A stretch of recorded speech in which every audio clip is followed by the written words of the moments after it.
Good morning. We're ready to get started with our first session of the morning. Welcome to Mind the Gap, collaborating to provide equitable services to distance and online students. Our presenters this morning are Laura Harris, Morgan Bond, and Erin Kovalsky, all from SUNY Oswego. Erin is the Access Services Librarian at SUNY Oswego, where she leads the processes and operations of circulation, course reserves, and stacks management. Laura Harris is the Distance and Open Education Librarian at SUNY Oswego. In addition to supporting online and distance learning, Laura serves as a campus leader in promoting OER initiatives. Morgan is the Resource Sharing Librarian at Penfield Library, and her main responsibilities are to process resource sharing requests, maintain the various resource sharing systems, and promote sharing partnerships between Penfield Library and other institutions. Their full bios are available on the SUNYLA 2020 presenters page. This session will be recorded and the videos will be available as soon as the conference organizers are able to get them uploaded. And if you would please put questions for the presenters in the Q&A rather than the chat, that would be very helpful. Now, if you'd like to go ahead and get started.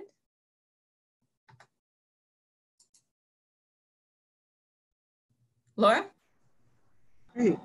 Morgan, could you bring up the slides? Yep. Can you all see the slides now? Okay, excellent.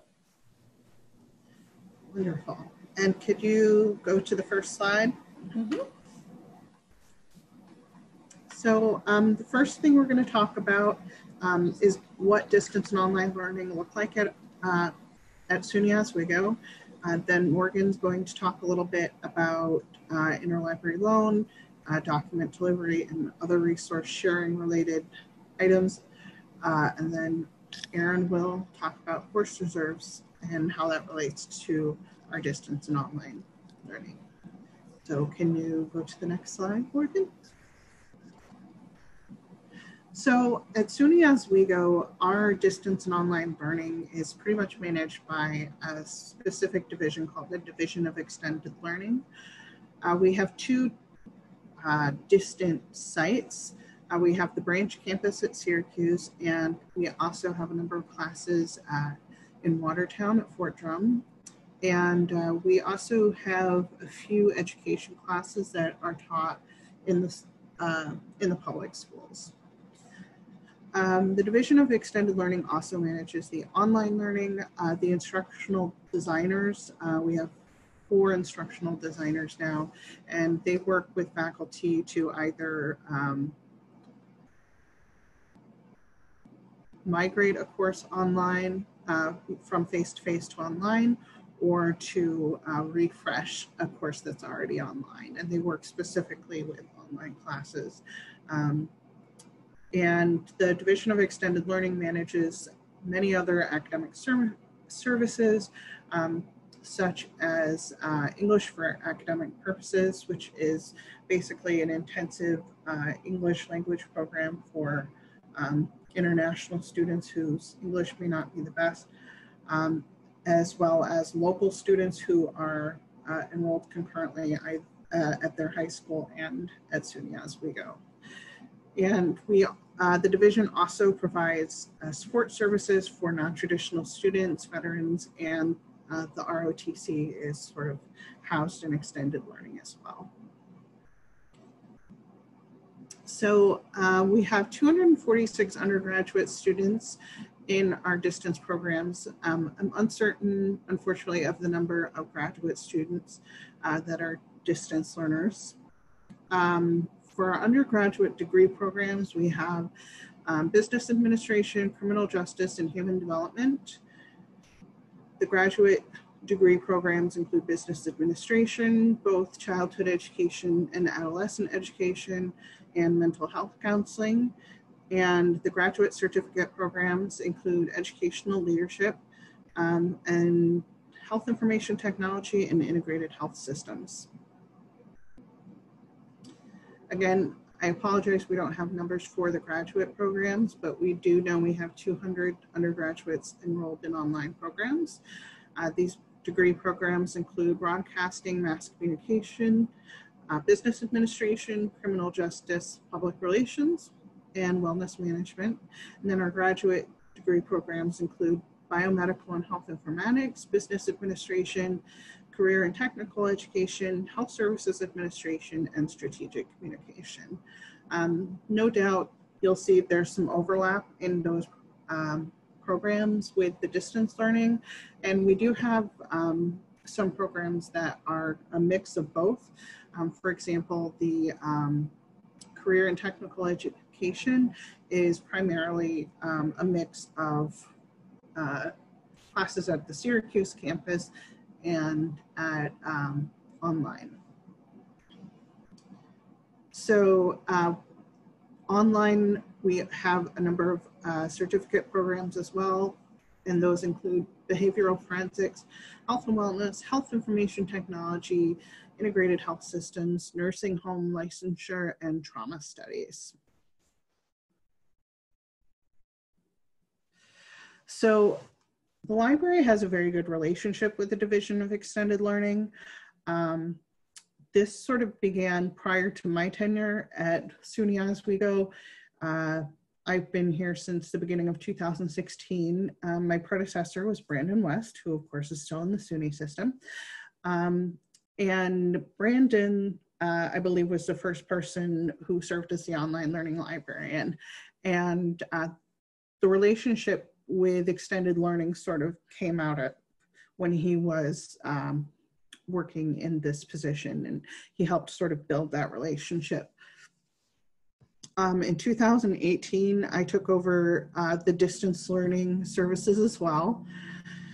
And one way I collaborate with extended learning is that I serve as the liaison to the Blackboard support team, and that includes the 4 instructional designers, the assistant dean of extended learning, one of the leaders, not our CTO, and I'm sorry, I can't remember her position, but she's someone who's like this sort of second in command in our campus technology services. And then there's also a dedicated person in campus technology services who basically handles Blackboard tech stuff. And the instructional designers do a bit of that as well. And the academic videographer, who primarily focuses on making videos for the online courses. That's not all he does, but we meet monthly, and although I don't actually provide support for Blackboard, basically those meetings help me understand what's going on, what's being added to Blackboard, what our problems are, and since SUNY Online sort of came about, that's been a big topic of discussion for us as well. We've also just had a lot of opportunities to collaborate with them. I think I saw our associate library director in the audience. Hi, Lynn. And her search committee for our associate library director included the dean of extended learning. And on the flip side, I've also served on a search committee for the instructional technologist, who would be assisting in the Blackboard support. And extended learning has included me in the interview process for the instructional designers. And we've actually hired 2 new instructional designers since I started. I've also worked with them on a number of other committees. The assistant dean of extended learning and the senior instructional designer are both part of our OER steering group. We have served on things like the spring planning when we moved online for due to COVID-19. And I am actually assisting them with a flexible teaching workshop for our faculty. That's a 6-week workshop for faculty to help them prepare for the fall. Go ahead, Morgan. So when I took over distance services, this was actually shortly after I had attended my first distance learning Services Conference, and I learned a lot about the ACRL standards for distance learning library services. And the thing that really stuck out to me is the access entitlement principle, which basically, you can see it's on, I won't read directly from the slide, but the general idea is that our distance and online students should be getting the same services and resources that our face-to-face students are getting. So as we began to explore that, we found something we can improve right away. And Morgan, if you want to go to the next slide.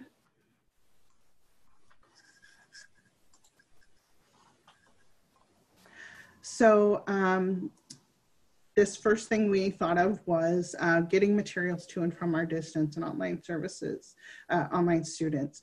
Morgan and I talked about this. This actually came about due to a conversation when I was at the reference desk with, and I got a phone call from the person who was the director of the Syracuse campus at the time, and she was wondering how she would get something that she had requested via interlibrary loan. And I knew about this weekly courier service between the Syracuse campus and Oswego. And I thought, well, we could use that. And we ended up not using it for her because she was coming up to Oswego for a meeting the following day. So she ended up just picking it up. But then we got to thinking, why couldn't we just do this for our faculty and staff and students? So I talked to Morgan, and basically she helped me figure out all the dynamics of it and whether her staff could handle it. And I will now pass it on to her so that she can tell you more about that. Okay, I apologize. I heard a few people saying they were seeing my other screen, not the full slide, so I'm sorry. As Laura said, she realized that there was a courier service that I wasn't even aware of. In the past, we were shipping things to our distance students via UPS and then giving them a return label. And this created all sorts of issues between, it's kind of expensive, and students about 90% of the time would lose the return shipping labels, and that created a whole other mess of issues. And also in the past, distance students could have interlibrary loan and Penfield library materials mailed directly to their homes. If they were full-time distance students at the Syracuse campus living outside of the Oswego zip code. So if they lived within Oswego, we expected them to come pick up the items at Penfield, whether it was our materials or something we borrowed from another institution. If students were fully online but not taking any classes at the Syracuse campus, students could have our materials mailed to their homes, but would need to request interlibrary loan materials from their local library. That's still the same. We'd like to find some new solutions, which we'll talk about a little bit later. And just a little bit of background information for how we kind of sort this all out on the back end of things. We use a custom routing rule to filter out requests from patrons with addresses outside of Oswego. So that's the 13126 zip code. That's in our Iliad system, and then those go into a separate queue for staff to review.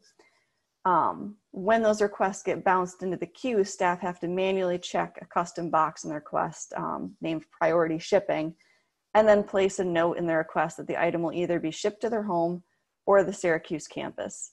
That just kind of helps us track how it was shipped to people, and then later for me to pull reports. Unfortunately, this misses any student who only returns items to the Syracuse branch, which we've had quite a bit of. As you can see from our numbers here, we haven't had a lot of people using it. Unfortunately, hopefully, as more people learn about it, we'll have better numbers. We piloted it in the spring of 2019 with just faculty and staff to kind of work out the kinks. And we actually had more students requesting to return things at the Syracuse campus. So I think in that first semester, we had about 3 students just asking, I lost my label, can I drop it off at the Syracuse campus? I heard you can ship it back to Oswego. So we decided to open it to students in the fall of 2019, thinking that we'd have more participants, but we still have only had a few.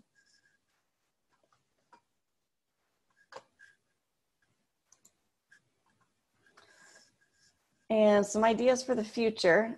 We'd like to explore ways to use Alma, since SUNY Oswego and all the other SUNYs are now using Alma and Primo. At this point, we've only been able to figure out how to do this workflow in ILLiad. And we'd also like to look at ways to share materials within Alma itself. So rather than having people manually put in a request with ILLiad, put in a note, make sure their address is correct, it'd be great to figure things out that way. And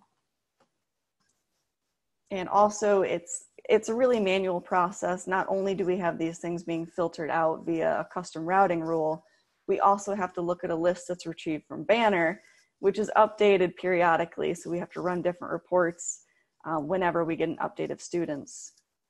And of course, with the pandemic, SUNY campuses may limit library usage by community users. So this might put a kink in our plans to try and share materials within Alma with other SUNYs. So we'd love to hear any of your ideas at the end of this.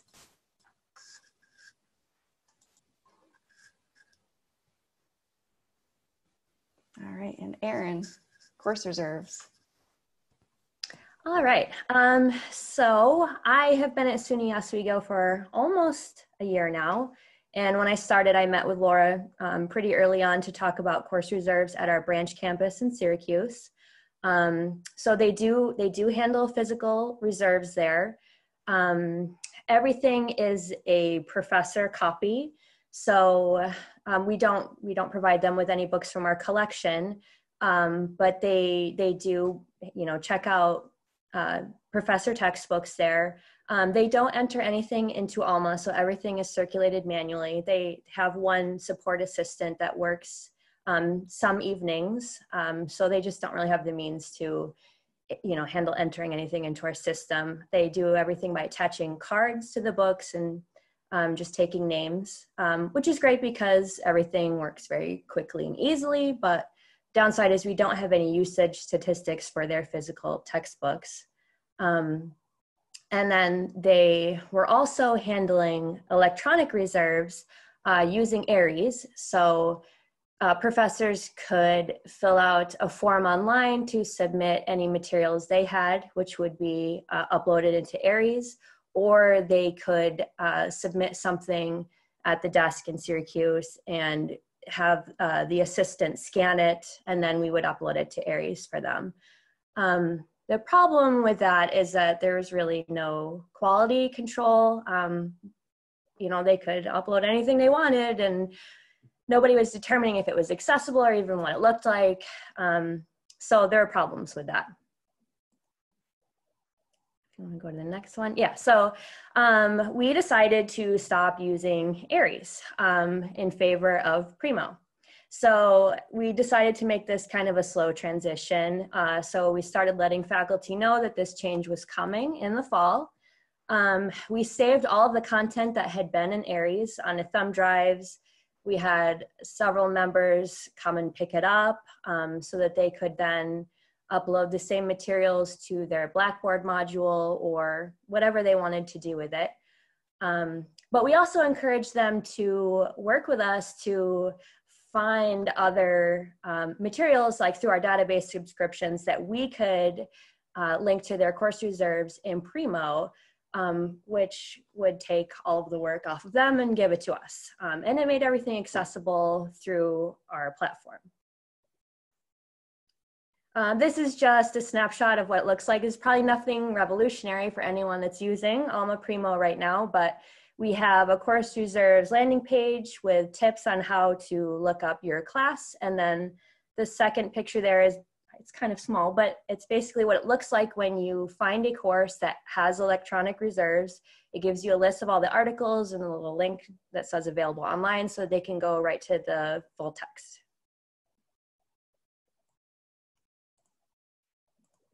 So what we've done is basically just the beginning. We've sort of made this transition now, but I think we have a lot of growth that we can make, especially with what happened this past semester. basically all of our students became distance and online students. And, you know, continuing into the fall semester, a lot of them are going to be staying home. So we want to think about how can we continue to make their course reserves online so that we don't have a problem with, you know, all of our physical textbooks being inaccessible to them. So we are doing that by looking at, well, I'm working with our acquisitions librarian to look at all of the requests we're getting from professors, and we also get textbook lists from our campus bookstore of everything that all the professors are using every semester. And so she's trying to find out what we can acquire digitally so that we can make that available through our course reserves. And we're also trying to encourage communication between our faculty and our liaison librarians to actually pick out you know, content that we can upload to course reserves. Actually, during the spring semester, we had one faculty member who is in Laura's liaison area who requested 18 articles to be uploaded to course reserve. So it gave us a lot of practice, and we were able to make sure that everything works and everything is accessible to all the students at home.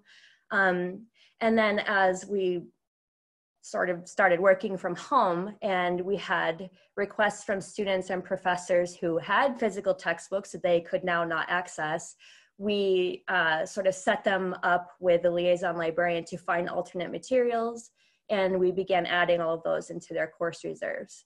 So moving forward, we're hoping to do a lot more of that. You know, the course that had Laura's faculty member was one of the only ones that ended up being useful while we were all at home. So we're going to try to set more of that up and just kind of encourage these relationships.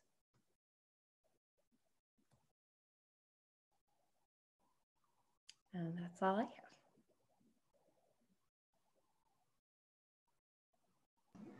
I guess I'd just like to sort of wrap up by pointing out, personally, as the distance librarian, there's so much that I don't know, especially about Alma and Primo. I know almost nothing about it except, you know, how to use it as a user. And certainly I'm the same way with Iliad.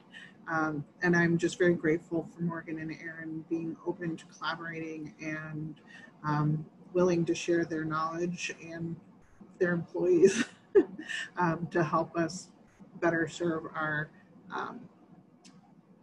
distance and online students. So maybe we can move on to questions. Okay, great. We have 2 questions out there so far. Feel free to put additional questions in the Q&A at the bottom of your Zoom window. So the first one is from Naomi, and she says, from a Connecticut Community College librarian, you can easily set up different rules for different campuses in Alma for your ILL policies. I trust that you will figure that out because they did. I'll take that one. Naomi, that sounds like a great solution to our issues with only being able to use Iliad at this point. The only problem there is we haven't set up our Syracuse branch as a separate library or a separate branch within Alma.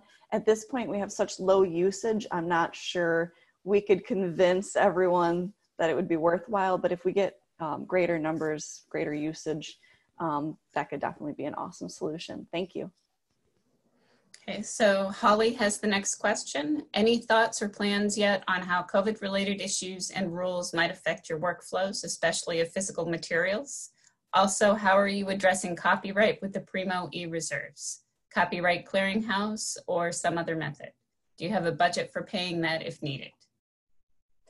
Yeah, I can handle that. So we are definitely coming up with new workflows for all of our physical materials. In fact, I mean, a lot is still unknown at this point, but it's likely that we're not going to be circulating our textbooks just because if we have a quarantine period, it doesn't make sense to circulate something for 3 hours and then put it in quarantine, then nobody else can use it. So that's one of the reasons we are pushing to moving everything to be digital, to be using electronic reserves instead. As far as copyright with Primo, anything that we are adding into course reserves is something that we have a subscription through. It's something that we're licensed to use. And that's why we moved to Primo. That's one of the reasons we moved to Primo instead of Aries, because Aries had content that the library doesn't have access to. So there was a copyright issue there. At this point, we're not looking at, doing any scanning of our physical materials. So we will be drawing from our budget to purchase whatever we can. Obviously, we're not going to be able to get everything. So we're really looking at our statistics, the usage, what materials are most required, which are the hardest for students to get, so that we can make good decisions about what we can provide.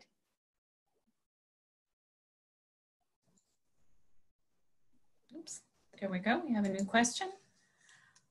Amanda is asking, how receptive are your faculty to finding alternative course materials from the library's databases? We get a lot of resistance when we make that suggestion. Yeah, it's a slow transition. We've had some that have been very receptive and they're very willing to find alternate materials, and others not so much. Some we don't hear from at all. So yeah, it's going to take work to get there. But I think that's sort of like the silver lining of, this experience that we're all going through with the pandemic, and that we have a lot of limitations about physical materials now. Like, this is just a reality. And the more that we can get professors to use like OER or use something that we have access to online, the better it is for their students. So I don't know. I mean, I'm hoping this is like a wake-up call and that we can, sort of make this transition happen sooner rather than later, but it is a slow process. I know this is one area where our instructional designers are very helpful. I know that when they are working with faculty, they will talk to them about the course materials that they're using. The senior instructional designer in particular has said when she's met with people, they're like, "Ugh, I don't really like this textbook." And she's like, "Well, have you ever thought of not using a textbook?" To sort of get them thinking maybe they can use library databases to provide content instead. And it's more, Erin, sorry, said I think OER is even more important than it was prior to COVID-19 because of these accessibility issues. I'm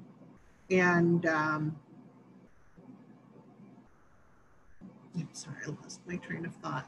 If I think of what I was going to say, I'll add that.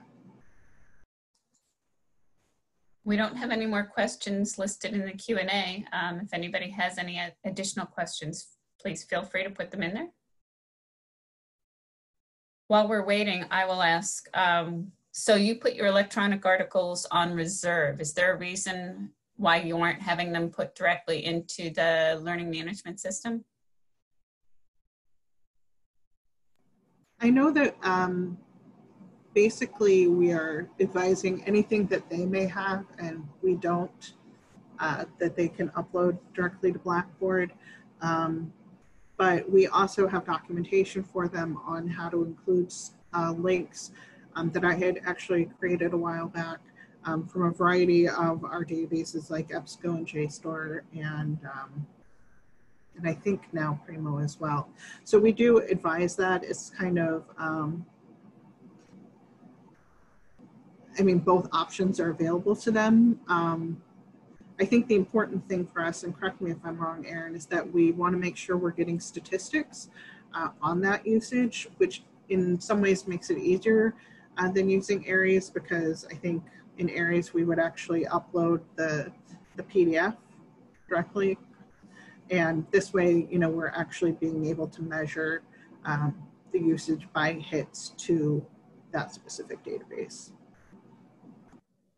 Yeah, that's right. And also, I think using Primo just gives the students more options when they want to look at the document. They don't have to download it. They can read it online if they want to. And in some cases, just depending on the database, they also have additional options, such as like reading it out loud and using their accessibility technology, which is something they wouldn't have with just like a scanned PDF. So In a lot of ways it's better, but we are still using both. I mean, many faculty are just putting their materials on Blackboard and not going through the library.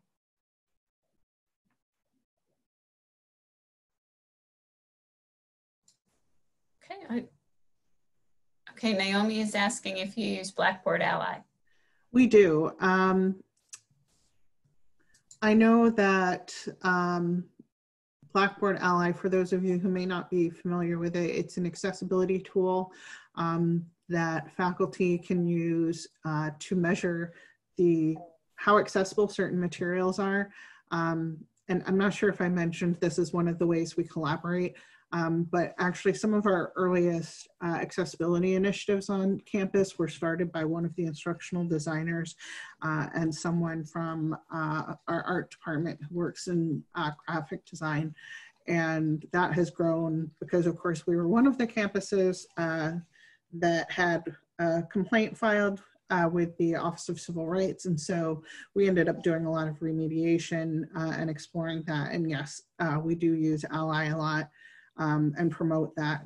And I'm aware also that in addition to being able to check materials within Blackboard, Ally can also provide alternate versions of the content. In fact, I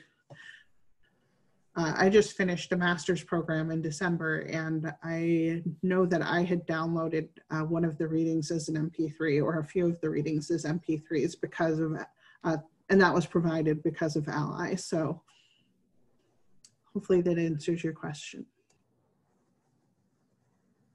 Do we have any other additional questions from the attendees?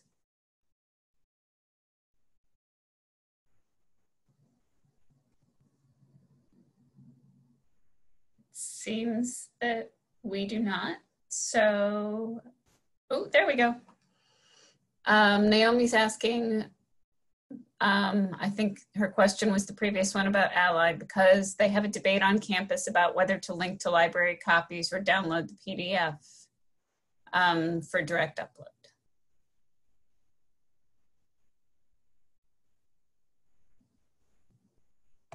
I think there are really arguments for both.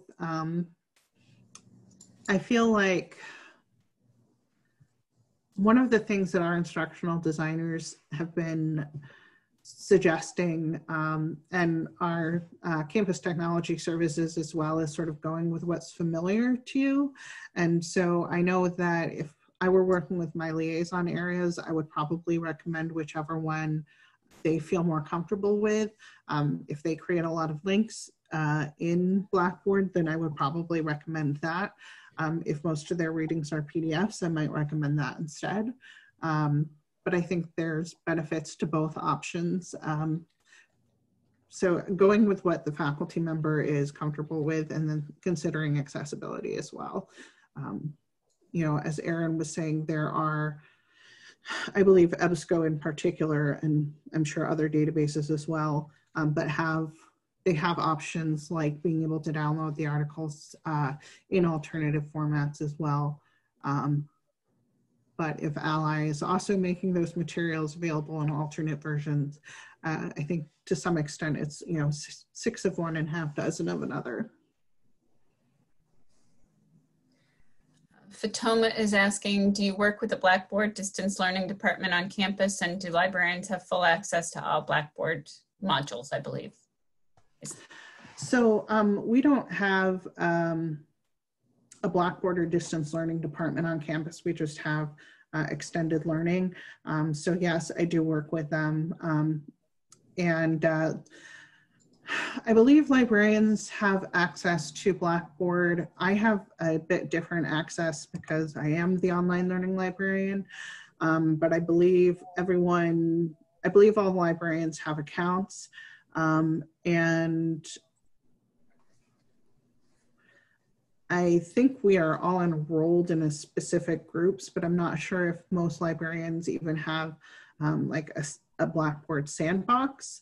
One of the things I've been promoting for my librarians colleagues, especially with COVID-19, is LibGuides, because it can be easily linked, and because we have LibGuides CMS, so that comes with the LTI, And so we already have, after, I believe, I'm not sure if Logan is here, but I think Logan was the one who helped me figure this out. It was very tricky to figure out how to make that connection, but once we figured it out, it was fairly easy for me to go through and just add the thing to each of the guides that would make them automatically appear in Blackboard. There's in the left sidebar, there's a link that's there by default as part of the course shell. And so whenever a new course is created, that library resources link is there. However, right now it's hidden by default. I actually had a meeting with the Career and Technical Education Department earlier this semester before all this happened. And due to my conversations with them, we are actually going to be making that visible by default in the future. So it's fairly simple for the librarians. You know, I think we're all very familiar with LibGuides or are getting there. And I actually worked at SpringShare for 5 years, so I know a lot about LibGuides and can advise people on that. But that's a way for librarians to use what they're comfortable and still provide services and curated resources for individual classes and for their departments. Okay, we have a question. We use SpringShare for our reserve module because it links directly to Blackboard. We have been considering moving to Alma Primo reserve module. Does it integrate with Blackboard? I'm not sure what it looks like with SpringShare. We integrate with Blackboard. It's not direct, but we do have a tab for the library, and there's basically a link there that goes right to course reserve so that you could just enter in your class and bring up whatever is available directly in Primo. Students would have to sign in to see it. So it's sort of integrated. It's not seamless, I guess, but it is there. I think there's also a Leganto module if you were going to pay for that. Yeah, and actually we are looking into that for the coming year, but I don't know too much about it at this point. I think that's it for the questions. All right, well, thank you all for your time. Thank you to our SUNYLA host, and thank you to Laura, Morgan, and Erin for the great presentation. See you all at the next session. Hi, this is Rebecca Hewitt. I'm the moderator of track 5 today for SUNYLA, and I just wanted to let you know that the keynote address by ACRL award winner Katrina Davis Kendrick is coming up at 10 this morning, and you can find that address on track 1. So back in your email that you received with the links, you'll find Katrina's address on track 1. So we'll see you at 10 o'clock.